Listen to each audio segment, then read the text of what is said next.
મુખ્ય સમાચાર સામે આવ્યા છે કે રાજ્યમાં વધુ એક વરસાદી રાઉન્ડ શરૂ થશે. જુલાઈ અંતમાં અને ઓગસ્ટ આરંભમાં વરસાદ રહેશે એવી સંભાવના વ્યક્ત કરવામાં આવી રહી છે. ત્યારે રાજ્યભરમાં સાર્વત્રિક વરસાદ ખાબકશે. રાજ્યમાં 3 વરસાદી સિસ્ટમ સક્રિય થઈ છે તો ઉત્તર ગુજરાતમાં ભારે વરસાદની આગાહી કરવામાં આવી છે. દક્ષિણ ગુજરાતમાં ભારે વરસાદ રહેશે તો મધ્ય ગુજરાત, સૌરાષ્ટ્ર ત્યાં સામાન્ય વરસાદ પડવાની શક્યતા છે. પવન, ગાજવીજ અને વરસાદની આગાહી કરવામાં આવી રહી છે તો માછીમારોને દરિયો ન ખેડવા સૂચના આપવામાં આવી છે. 40 થી 50 કિલોમીટર પ્રતિ કલાકની ઝડપે પવન ફૂંકાશે અને 24 કલાકમાં 155 તાલુકામાં મેઘવર્ષા થઈ ચૂકી છે. જેતપુર, પાવીમાં સૌથી વધુ 2.5 ઇંચ વરસાદ ખાબક્યો છે તો દાહોદના લીમખેડામાં 2 ઇંચ વરસાદ ખાબક્યો છે. મહીસાગરના સંતરામપુરમાં 2 ઇંચ વરસાદ, ત્યારે ધંધુકામાં સરેરાશ 2 ઇંચ વરસાદ, ખેડાના ઠાસરામાં 2 ઇંચ વરસાદ તો દાહોદના ફતેપુરામાં 2 ઇંચ વરસાદ ખાબક્યો છે. બનાસકાંઠાના અમીરગઢમાં 2 ઇંચ તો ખેડાના મહેમદાવાદમાં 2 ઇંચ વરસાદ ખાબક્યો છે. લસક્રોઈમાં 1.5 ઇંચ વરસાદ પડ્યો તો બનાસકાંઠાના પાલનપુરમાં 1.5 ઇંચ, ધોળકામાં 24 કલાકમાં 1.5 ઇંચ વરસાદ, મહીસાગરના કડાણામાં 1.5 ઇંચ, ત્યારે ખેડાના કઠલાલમાં પણ 1.5 ઇંચ વરસાદ છે તો પંચમહાલના કલોલમાં 1.5 ઇંચ વરસાદ ખાબક્યો છે. વલસાડના નાના પૌડામાં 1.5 ઇંચ, ત્યારે અન્ય 130 તાલુકામાં નોંધપાત્ર વરસાદ નોંધાયો છે.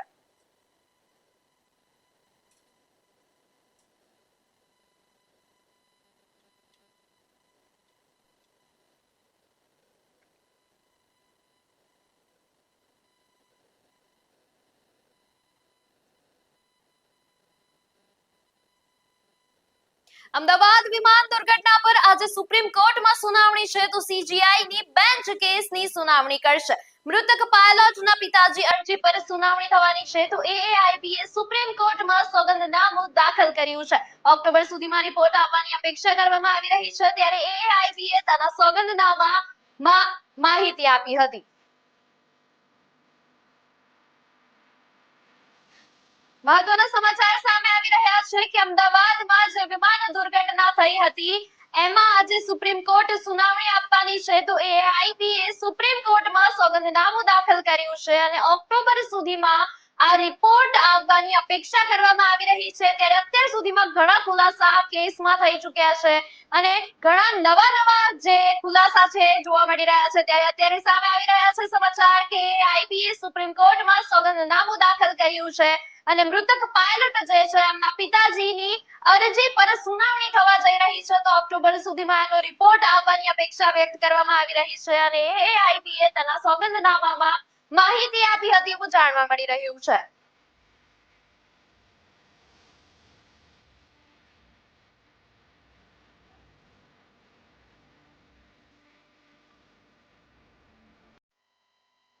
ગુજરાતના વલસાડ જિલ્લામાં આવેલ ભિલાડ રેલવે સ્ટેશન નજીક એક મોટી રેલ હોનારત ટળી છે. વિરારથી ભરૂચ તરફ જઈ રહેલી ભરૂચ મેમુ ટ્રેનનું એન્જિન અચાનક પાટા પરથી નીચે ઉતરી ગયું હતું. આ ઘટના બનતા જ ટ્રેનમાં સવાર મુસાફરોમાં ભારે અફરાતફરી અને ભયનો માહોલ સર્જાયો હતો. રાહતની વાત એ છે કે આ અકસ્માતમાં તમામ મુસાફરો સંપૂર્ણપણે સુરક્ષિત છે અને કોઈ પણ પ્રકારની જાનહાનિ કે ઈજા થવા પામી નથી. આ મેમુ ટ્રેનમાં દૈનિક ધોરણે મુસાફરી કરતા નોકરિયાતો, શ્રમિકો અને શાળા કોલેજના વિદ્યાર્થીઓ મોટી સંખ્યામાં સવાર હતા. ટ્રેનનું એન્જિન પાટા પરથી ઉતરી જતા મુંબઈથી અમદાવાદ તરફ જતી ટ્રેન વ્યવહાર ગંભીર રીતે પ્રભાવિત થયો છે અને અનેક ટ્રેનો મોડી ચાલી રહી છે. ઘટનાની જાણ થતાં જ રેલવે તંત્ર તાત્કાલિક એક્શન મોડમાં આવી ગયું હતું અને એન્જિનને ફરીથી પાટા પર લાવવા તેમજ રેલવે ટ્રેક પૂર્વવત કરવા માટે યુદ્ધના ધોરણે કામગીરી શરૂ કરવામાં આવી હતી.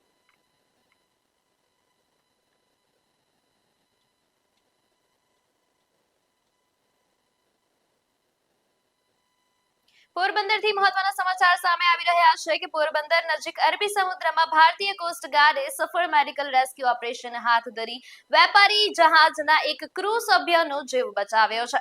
વેપારી જહાજ પર રહેલા યુવકને અચાનક છાતીમાં તીવ્ર દુખાવો અને તાવની ફરિયાદ થતા તાત્કાલિક તબીબી સહાયની જરૂરિયાત ઊભી થઈ હતી. માહિતી મળતા જ ભારતીય કોસ્ટ ગાર્ડે ત્વરિત કાર્યવાહી શરૂ કરી હતી અને કોસ્ટ ગાર્ડ જહાજ આરુષ અને ALH હેલિકોપ્ટરના સંકલનથી મેડિકલ ઇવેક્યુએશન ઓપરેશન હાથ ધરાયું હતું.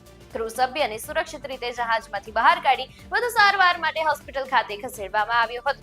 દરિયામાં આ પ્રકારના સંવેદનશીલ બચાવ અભિયાનમાં સમયસર લેવાયેલા નિર્ણય અને વિવિધ ટીમોના સંકલનને કારણે ક્રૂ સભ્યનો જીવ બચાવવામાં સફળતા મળી છે.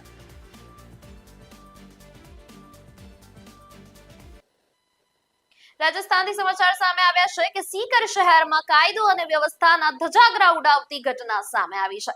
અહીં આવેલા પ્રખ્યાત તનિષ્ક જ્વેલરી શોરૂમમાં ધોળા દિવસે હથિયારધારી લૂંટારુઓની ટોળી ત્રાટકી હતી અને મોટી લૂંટ ચલાવવાનો પ્રયાસ કર્યો હતો. જો કે શોરૂમના બહાદુર સિક્યોરિટી ગાર્ડ અને સ્ટાફ સભ્યોએ હિંમતભેર આ બદમાશોનો સામનો કર્યો હતો અને વિલંબ કર્યા વગર ઇમરજન્સી અલાર્મ વગાડી દીધું હતું. અલાર્મનો અવાજ ગૂંજતા જ અને સ્ટાફનો સામનો થતા લૂંટારુઓ ગભરાઈ ગયા હતા. પકડાઈ જવાની ડરથી આ લૂંટારુઓ હવામાં અંધાધૂંધ ગોળીબાર કરીને ઘટના સ્થળેથી ફરાર થઈ ગયા. દિવસ દહાડે બનેલી આ ઘટનાને પગલે આસપાસના વિસ્તારમાં ભારે સન્નાટો છવાઈ ગયો હતો. ઘટનાની જાણ મળતા જ પોલીસની ઉચ્ચ અધિકારીઓની ટીમ ઘટના સ્થળે પહોંચી ગઈ હતી અને પોલીસે શોરૂમના સીસીટીવી ફૂટેજ કબજે કરીને લૂંટારુઓને ઝડપી પાડવા માટે સમગ્ર સીકર જિલ્લામાં સઘન નાકાબંધી હાથ ધરી છે.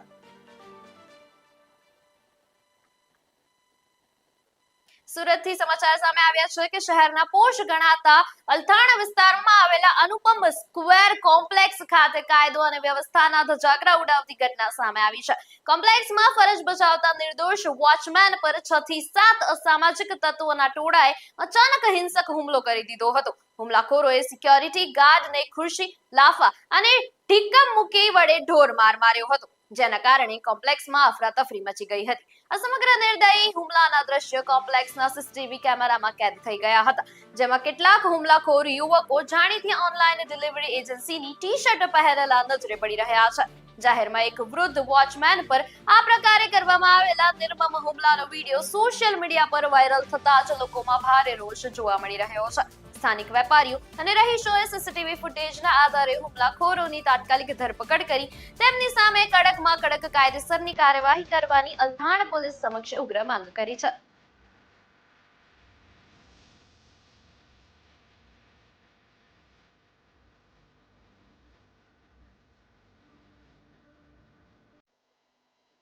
સુરતથી સમાચાર સામે આવ્યા છે કે શહેરની રાંદેર પોલીસે સારા જાહેર વાહન ચાલકો અને રાહદારીઓને નિશાન બનાવતી મોબાઈલ સ્નેચિંગ ગેંગનો પર્દાફાશ કરીને 2 શાતીર આરોપીઓને ઝડપી પાડ્યા છે.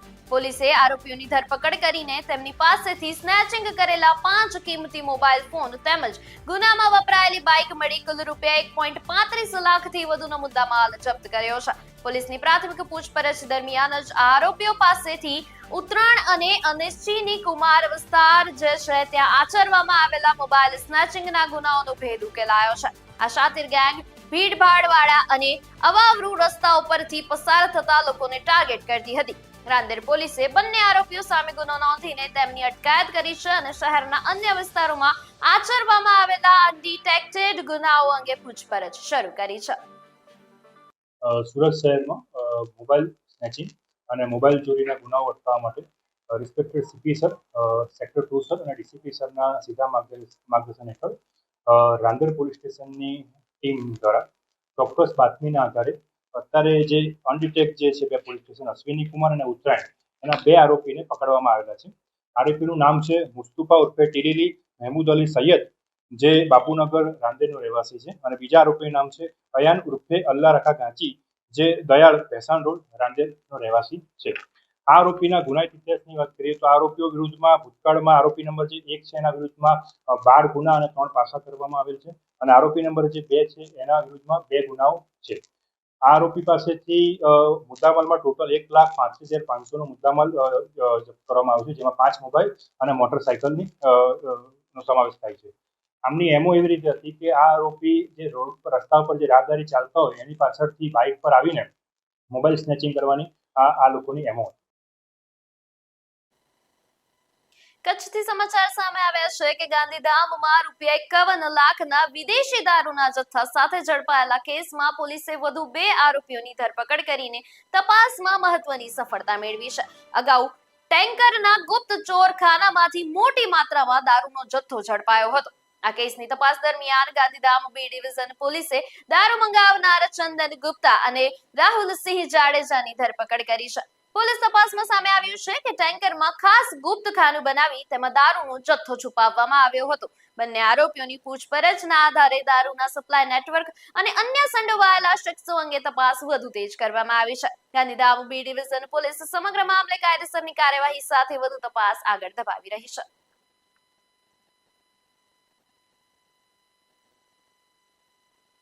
કચ્છથી સમાચાર સામે આવી રહ્યા છે કે અંજાર ખાતેથી પોલીસે બાતમીના આધારે દરોડો પાડીને વિદેશી દારૂનો જથ્થો ઝડપી પાડ્યો છે. બાવળની ગીચ ઝાડીઓ જે છે એના વચ્ચે ખાસ ખાડો ખોદીને છુપાવી રાખવામાં આવેલી દારૂની કુલ 372 બોટલો પોલીસે જપ્ત કરી લીધી છે.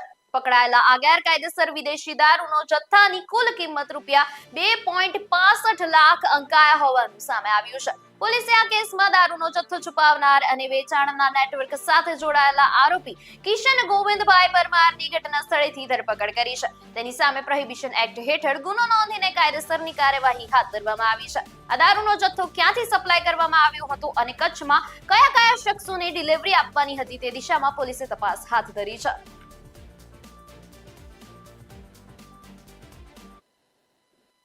વડોદરાથી સમાચાર સામે આવી રહ્યા છે કે શહેર ક્રાઇમ બ્રાન્ચે ધાર્મિક આસ્થાના નામે વયોવૃદ્ધ નાગરિકોને નિશાન બનાવી ઠગાઈ આચરતી શાતિર ગેંગના એક સભ્યને ઝડપી પાડવામાં મોટી સફળતા મેળવી છે. પકડાયેલો આરોપી લક્ષ્મીજીના દર્શન કરાવવાની લાલચ આપીને ભોળી વૃદ્ધાઓ પાસેથી સોનાના કિંમતી દાગીના ઉતરાવી ફરાર થઈ જતો હતો.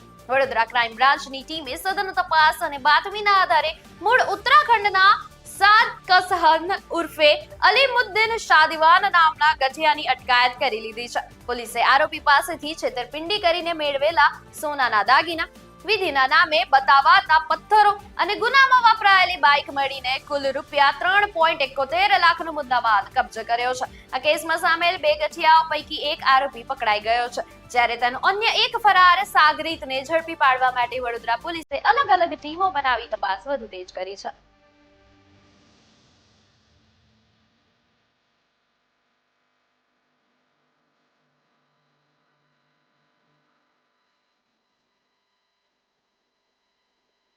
સુરતથી સમાચાર સામે આવ્યા છે કે શહેરમાં ગૌ માતાને રાષ્ટ્રીય માતા જાહેર કરવાની મુખ્ય માંગણી સાથે ગૌ રક્ષકો અને સનાતન સમાજ દ્વારા રેલીનું આયોજન કરવામાં આવ્યું હતું.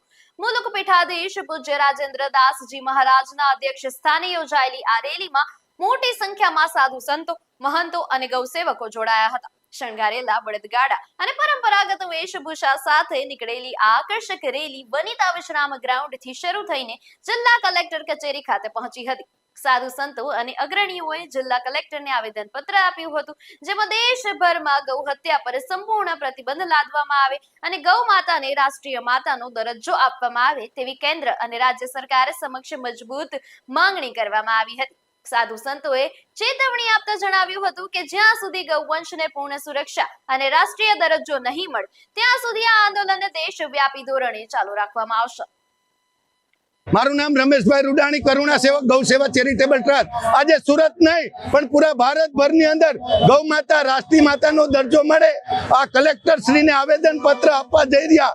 કોઈ નારાબાજી નહીં, કોઈ ધર્મ નહીં, કોઈ સંપ્રદાય નહીં, કોઈ મુખ્ય નહીં, માત્ર ને માત્ર ગાય માતા અમારા મુખ્યાજી છે અને નંદી મહારાજ અમારા આ પ્રચારક છે.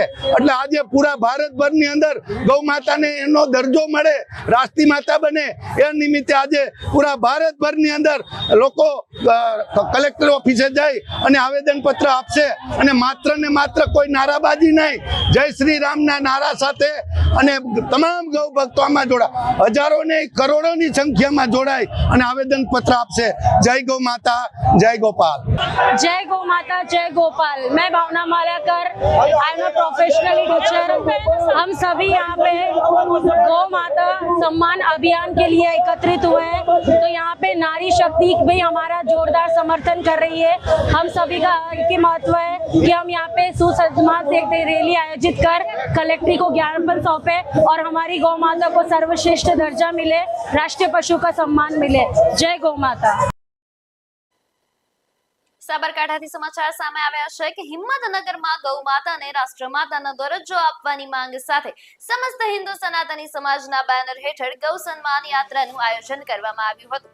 દેશવ્યાપી અભિયાનના ભાગરૂપે હરસિદ્ધિ માતાજી મંદિરેથી નીકળેલી યાત્રામાં વિવિધ હિન્દુ સંગઠનો, સંતો, મહંતો, ખેડૂતો, પશુપાલકો અને મોટી સંખ્યામાં શ્રદ્ધાળુઓ જોડાયા હતા. ગૌ માતાને રથમાં બિરાજમાન રાખીને શહેરના મુખ્ય માર્ગો પર યાત્રા કાઢવામાં આવી હતી. પોલીસ બંદોબસ્ત વચ્ચે યાત્રા જિલ્લા કલેક્ટર કચેરીએ પહોંચી હતી અને અહીં સંતો મહંતોના હસ્તે ગાયને રાષ્ટ્રમાતાનો દરજ્જો અપાવવાની માંગ સાથે 4.74 લાખ સહીઓ ધરાવતું પ્રાર્થના પત્ર જિલ્લા કલેક્ટરને સુપરત કરવામાં આવ્યું હતું. આયોજકોએ જણાવ્યું હતું કે આગામી ઓક્ટોબર મહિનામાં રાજ્ય કક્ષાએ પણ ગૌ સન્માન યાત્રાનું આયોજન કરવામાં આવશે અને મુખ્યમંત્રીને પણ આવો જ પ્રાર્થના પત્ર આપવામાં આવશે.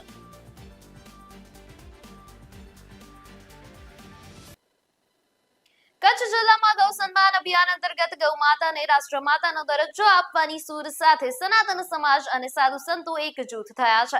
આ ખાસ ઝુંબેશ હેઠળ સનાતન સમાજના અગ્રણીઓ અને ગૌ ભક્તોએ એકઠા થઈને ગૌ માતા સાથે એક રેલીનું આયોજન કર્યું હતું. રેલી બાદ કલેક્ટરને પ્રધાનમંત્રી નરેન્દ્ર મોદીને સંબોધીને એક આવેદનપત્ર પાઠવવામાં આવ્યું હતું. આવેદનપત્ર સુપ્રત કરતા પહેલા સાધુ સંતો અને આગેવાનો દ્વારા ગૌ માતાનું વિધિવત શ્રદ્ધાપૂર્વક ગૌ પૂજન કરવામાં આવ્યું હતું અને સનાતન સમાજના વક્તાઓએ જણાવ્યું હતું કે ગૌ માતા ભારતીય સંસ્કૃતિ અને આસ્થાનું કેન્દ્રબિંદુ છે. તેથી તેમને સત્તાવાર રીતે રાષ્ટ્રમાતાનો દરજ્જો મળવો અત્યંત જરૂરી છે. આ સાથે જ દેશભરમાં ગૌવંશના સંરક્ષણ અને સંવર્ધન માટે કડક કાયદાકીય જોગવાઈઓ અમલી બનાવવાની કેન્દ્ર સરકારને અપીલ કરવામાં આવી છે.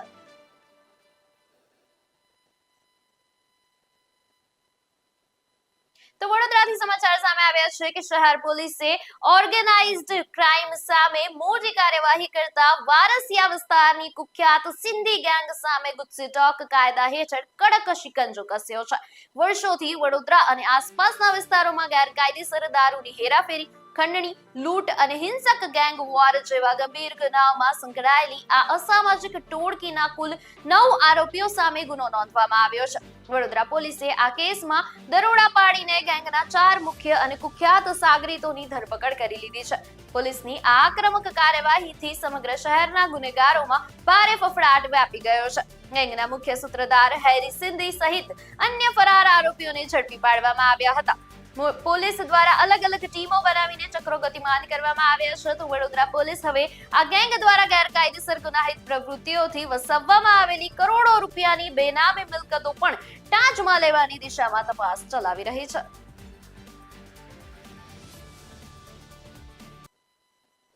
કચ્છથી સમાચાર સામે આવ્યા છે કે જિલ્લાના મુન્દ્રા નજીક પશ્ચિમ કચ્છ એસઓજી પોલીસે નશીલા પદાર્થો સામે વધુ એક સફળ કાર્યવાહી હાથ ધરી છે. બાતમીના આધારે પોલીસે એક શખ્સને ઝડપી પાડી તેની પાસેથી 1.785 કિલો ગાંજો જપ્ત કર્યો છે. કાર્યવાહી દરમિયાન આરોપી પાસેથી ગાંજા ઉપરાંત મોબાઈલ ફોન સહિત કુલ રૂપિયા 74,250 નો મુદ્દામાલ પણ કબજે કરવામાં આવ્યો છે. ઝડપાયેલા આરોપીની ઓળખ બિહારના સાજન કુમાર નારદ મંડલ તરીકે થઈ છે. આરોપી સામે એનડીપીએસ એક્ટ હેઠળ ગુનો નોંધી વધુ તપાસ શરૂ કરવામાં આવી છે. તો પોલીસ હવે ગાંજો ક્યાંથી લાવવામાં આવ્યો હતો, કોને પહોંચાડવાનો હતો અને આ નેટવર્કમાં અન્ય કોણ સંડોવાયેલું છે તે દિશામાં તપાસ આગળ ધપાવી રહી છે.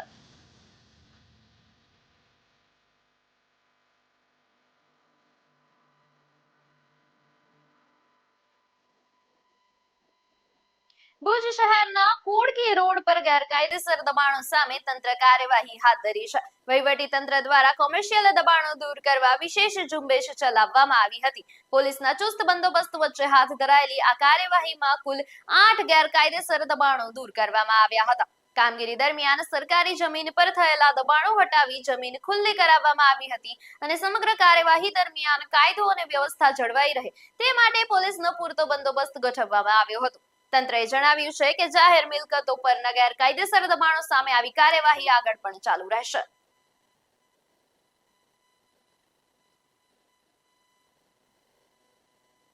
તો સુરતથી સમાચાર સામે આવ્યા છે કે ઉધના વિસ્તારમાં વિશ્વાસઘાત અને મોટી આર્થિક ઠગાઈની ઘટના સામે આવી છે. અહીં માસિક માત્ર 20,000 રૂપિયાના પગારમાં નોકરી કરતા એક કર્મચારીએ પોતાના જ માલિક સાથે રૂપિયા 1.80 કરોડની છળકટપૂર્ણ ઠગાઈ આચરી હતી. આરોપી કર્મચારીએ માલિકની જાણ બહાર એક બોગસ કંપની ઊભી કરી હતી અને કુરિયર તથા ઈ-કોમર્સ પ્લેટફોર્મ પર માલિકનો જ માલ સામાન સસ્તા ભાવે વેચીને મેળવેલા તમામ નાણાં સીધા પોતાના અંગત બેંક ખાતામાં ટ્રાન્સફર કરી લીધા હતા. ઠગાઈના આ કરોડો રૂપિયાથી આ મોજ શોખીન આરોપીએ પોતાના નામે ઘર, મોંઘી કાર, ઈ બાઇક, જમીન અને સોના ચાંદીના કિંમતી દાગીનાઓની વસૂલાત કરી લીધી હતી. હિસાબોમાં મોટી ગડબડ દેખાતા માલિકે તપાસ કરાવી ત્યારે આ સમગ્ર કૌભાંડનો પર્દાફાશ થયો હતો. ઉધના પોલીસે ઘટના અંગે તાત્કાલિક ગુનો નોંધીને આરોપી કર્મચારીની અટકાયત કરી જેલ ભેગો કરી દીધો છે.